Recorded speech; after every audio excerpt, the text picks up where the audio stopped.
Pemirsa dimanapun Anda berada, salam jumpa kembali di acara Bincang-Bincang Pustiwasbang Unitri Malang. Kali ini Pustiwasbang dikunjungi oleh beberapa adik-adik mahasiswa dari beberapa prodi.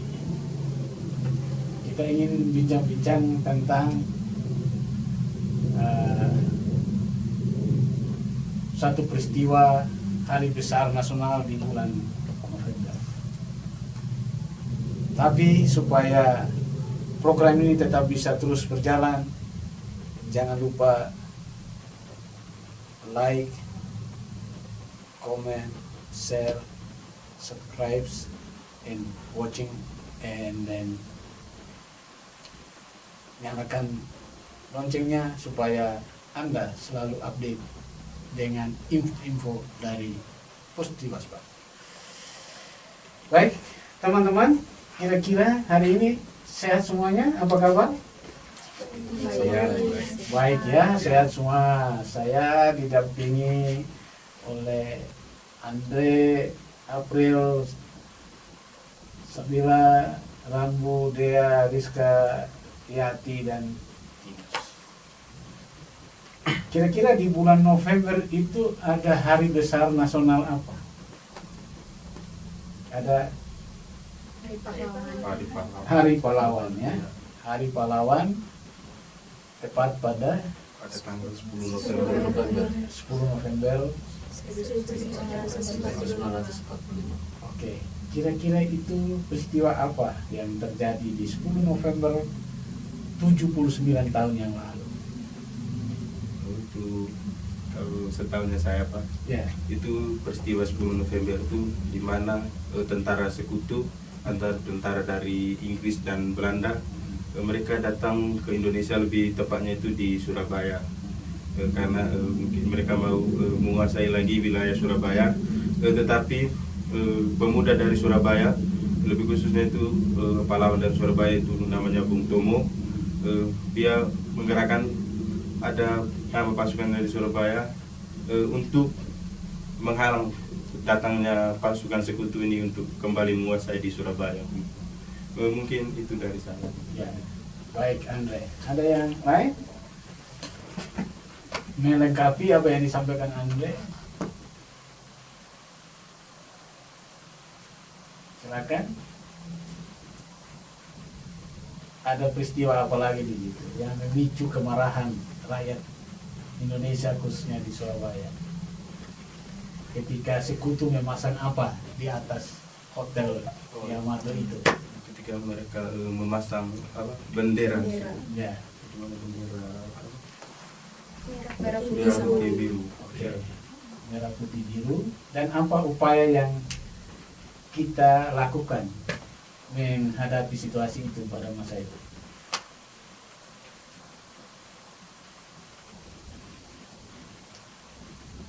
Para pejuang naik ya ya, untuk apa?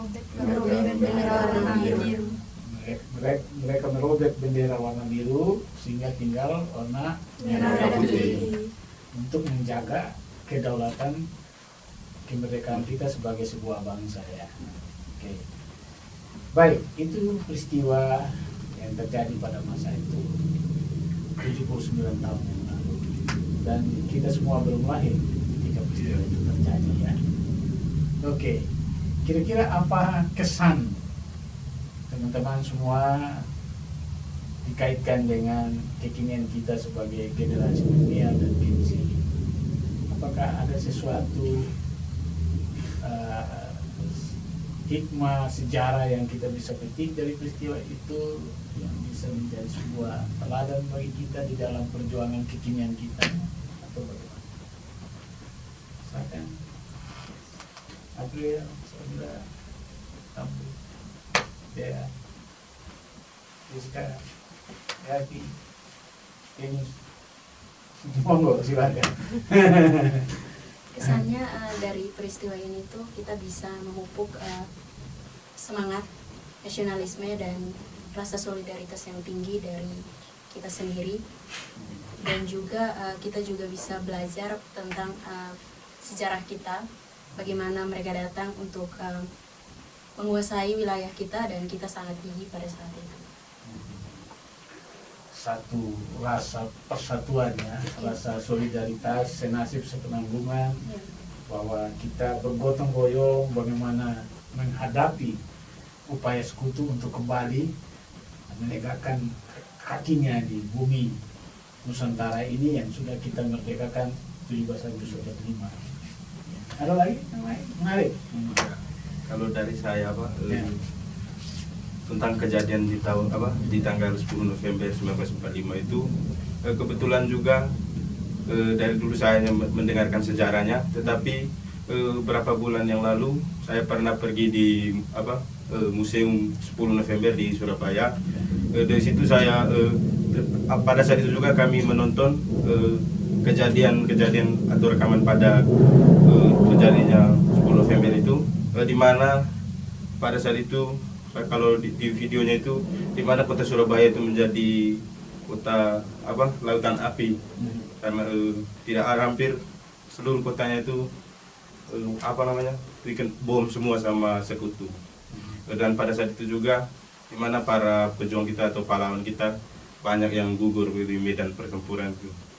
Kalau kesannya saya Pak, kita sebagai generasi milenial ini kita harus mengingat terus tentang perjuangan para pahlawan kita, di mana mereka mempertahankan kemerdekaan ini. Jangan sampai kita terlena dengan semakin canggihnya dunia yang modern sekarang, kita ikut terlena, tetapi kita lupa bagaimana sampai negara kita ini merdeka. Mungkin itu. Baik, menarik dari Andre ya, ada kata kunci mempertahankan gitu lah. Nah waktu itu para pejuang dan pahlawan kita, mereka mempertahankan dengan senjata melawan sekutu. Nah dalam kekinian kita sekarang, era kita sekarang, kita mempertahankan bentuk atau wujud mempertahankan kemerdekaan kita itu dengan apa? Dalam konteks kita. Yang jelas bukan lagi dengan memikul senjata, tetapi dalam bentuk apa kita mengisi atau mempertahankan kemerdekaan. Kita duduk di sini, itu salah satu bentuk mempertahankan kemerdekaan. Ya, benar nggak?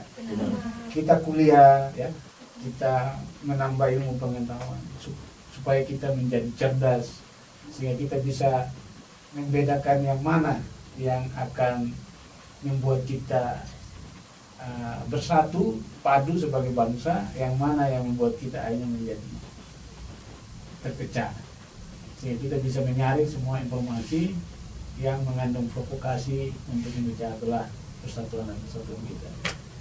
Nah, apa wujud yang lain? Tadi saya bilang melalui pendidikan seperti ini. Ada lagi yang lain?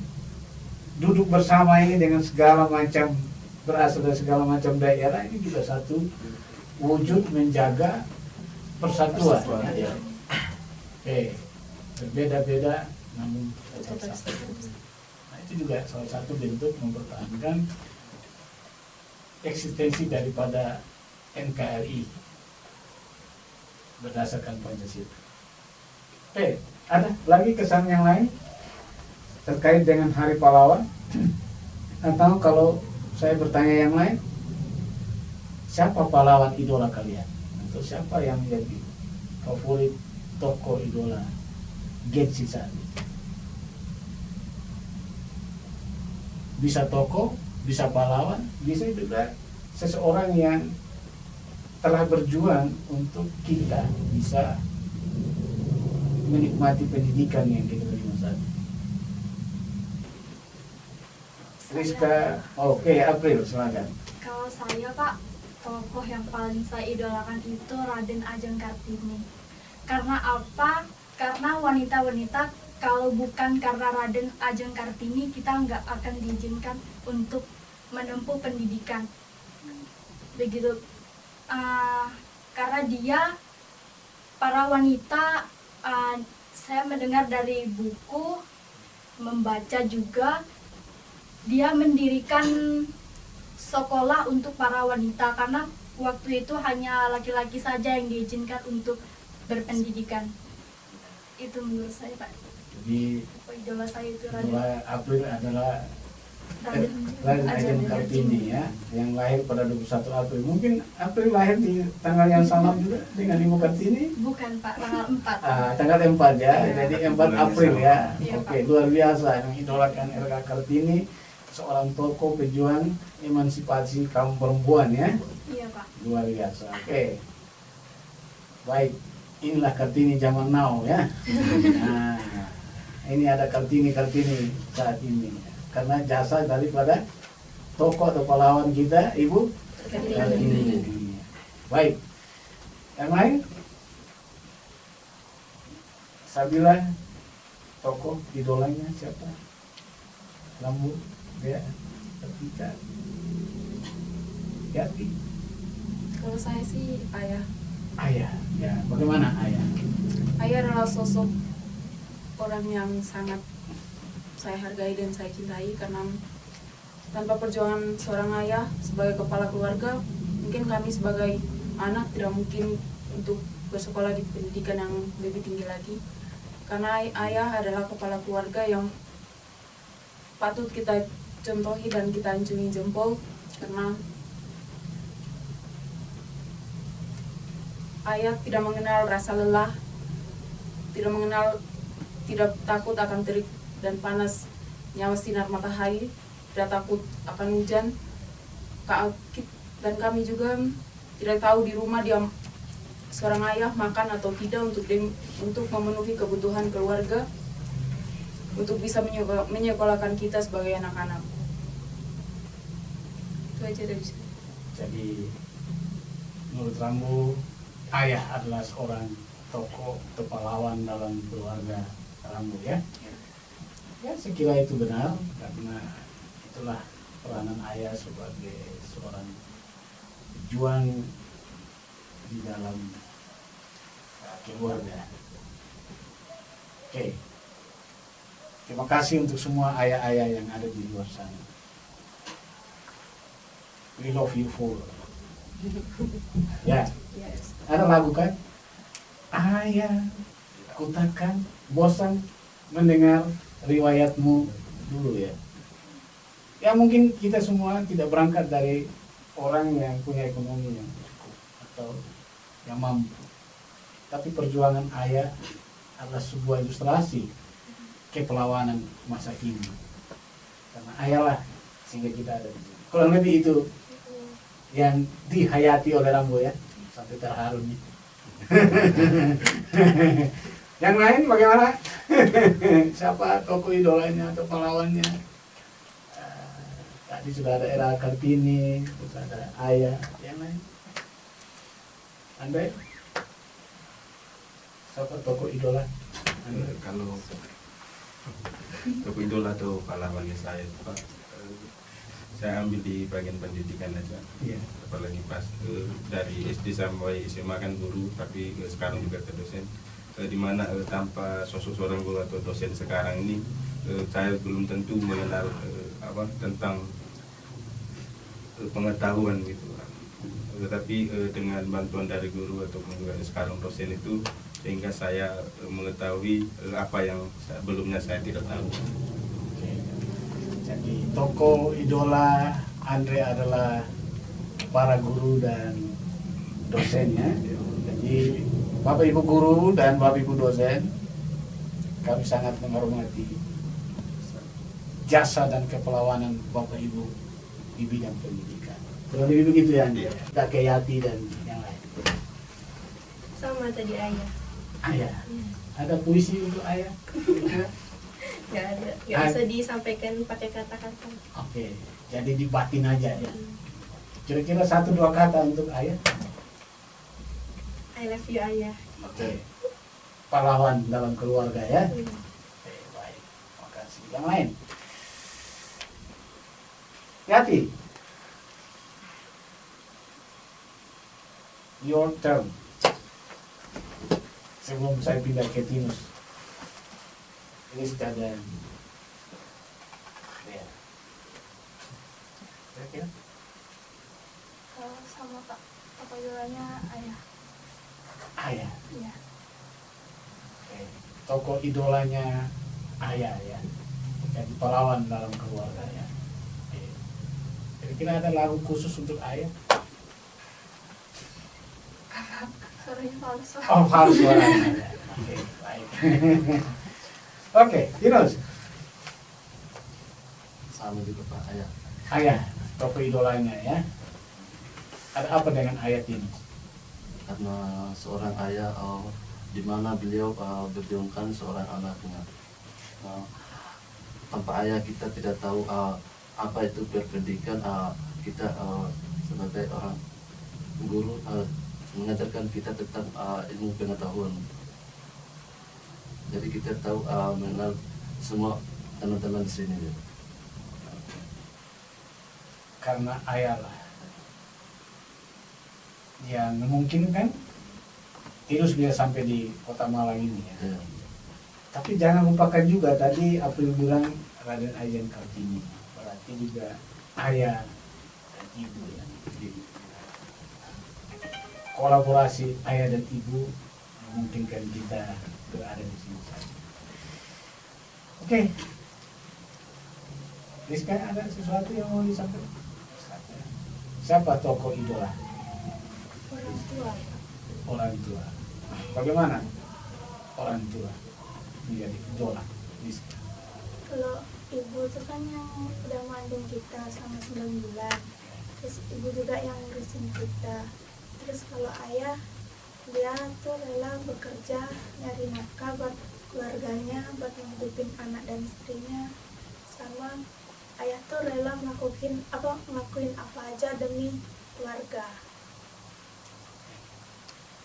Jadi ayah dan ibu ya, luar biasa. Dia, Kalau saya sih ambil dari segi perjuangannya. ya, Itu dari tokoh idola saya adalah Cut Nyak Dien. ya. Ada apa dengan Cut Nyak Dien ya? Karena beliau itu adalah tokoh perempuan yang memperjuangkan Indonesia meskipun sebelum kita merdeka. Pada saat itu ada peperangan di Aceh, beliau turut ikut serta melawan penjajahan dari Belanda, dan menurut saya itu sangat berkesan dan saya sangat mengidolakan beliau karena meskipun beliau adalah perempuan tapi beliau berani untuk melawan dan juga membela Indonesia seperti itu. Baik. Terima kasih. Luar biasa ya. Ada tokoh Cut Nyak Dien, ada tokoh Kartini, dan ada tokoh ayah dan ibu ya. Baik, dalam rangka merayakan Hari Pahlawan Nasional 10 November 2024 yang akan datang, kira-kira apa harapan dan apa pesan teman-teman terhadap Gen Z dan milenial di era kekinian kita, kaitannya dengan semangat kepahlawanan para pendahulu. Mungkin ada pesan atau harapan, pesan moral barangkali, supaya tetap kita berhukum di negara kesatuan Republik Indonesia yang berdasarkan Pancasila. Monggo, siapa saja boleh. Baik Pak, kalau Dari Andre, silakan. dan saya ada kesan dari saya untuk kedepannya itu Pak, yang pertama itu kita harus tetap menjaga persatuan. Walaupun kita di Indonesia ini dari ada beberapa agama dan juga berbeda daerah, tetapi kita harus bisa bersatu di dalam perbedaan itu Pak. Dan yang kedua juga untuk milenial, anak-anak milenial atau anak muda sekarang itu lebih semangat lagi Pak. Jangan malas-malas, apalagi yang kuliah sekarang. Jangan kita malas, tapi kita harus tetap semangat. Kita harus mengingatkan orang tua dan juga untuk negara ini kita harus bisa menjadi generasi-generasi penerus begitu. Kita harus terus mengingat betapa susahnya para pahlawan kita dulu memperjuangkan kemerdekaan ini. Jadi kita harus tetap menjaga itu. Jangan biarkan suatu saat nanti negara kita bisa dikuasai kembali oleh negara luar gitu. Mungkin itu saja dari saya. Baik, terima kasih Andre. Next. Yang lain? Monggo. 1-2 kata pesan harapan kepada generasi milenial yang tersebar di seluruh pelosok tanah air. Sambilan, monggo. Seperti itu ya, simbolnya Bhinneka Tunggal Ika kan berbeda-beda tetapi tetap satu jua. Jadi jangan sampai kita tuh putus silaturahmi kita karena toleransi misalnya ya, berbeda-beda suku misalnya. Jangan sampai kita putus karena itu salah satu bentuk persatuan Indonesia. Karena persatuan juga biasanya kemarin Indonesia merdeka.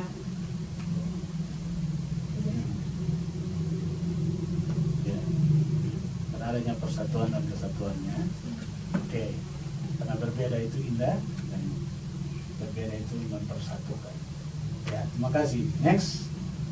Pemirsa, demikianlah bincang-bincang kami hari ini tentang Hari Pahlawan Nasional. Bung Karno berpesan bahwa bangsa yang besar adalah bangsa yang menghargai jasa para pahlawan. Semoga kekinian kita sebagai generasi penerus tidak menjadi generasi yang mengkhianati perjuangan para pahlawan-pahlawan pendahulu. Pahlawan-pahlawan yang sejati yang telah memerdekakan Indonesia. Kita berhadapan dengan tantangan zaman yang begitu kompleks. Ada pahlawan sejati, ada pahlawan kesiangan, ada pahlawan yang aneh-aneh. Tapi ingatlah bahwa pahlawan yang kita maksud di sini adalah pahlawan yang sudah berjuang untuk kemerdekaan Republik Indonesia 17 Agustus 45. Itulah yang kita diskusikan hari ini, dan terima kasih generasi milenial hadir bersama kita pada hari ini. Salam pemuda. Terus berkarya untuk Indonesia satu. NKRI Harga mati. Bhinneka Tunggal Ika. Yes, yes, yes. Salam Pancasila. Salam Pancasila. Unitri. Berdikari. Terima kasih. Sampai jumpa di bincang-bincang berikutnya. Jangan lupa nonton, like, comment, subscribe, and share, dan tekan lonceng Anda supaya selalu update dengan informasi dari Pusdiwas Bank untuk Indonesia.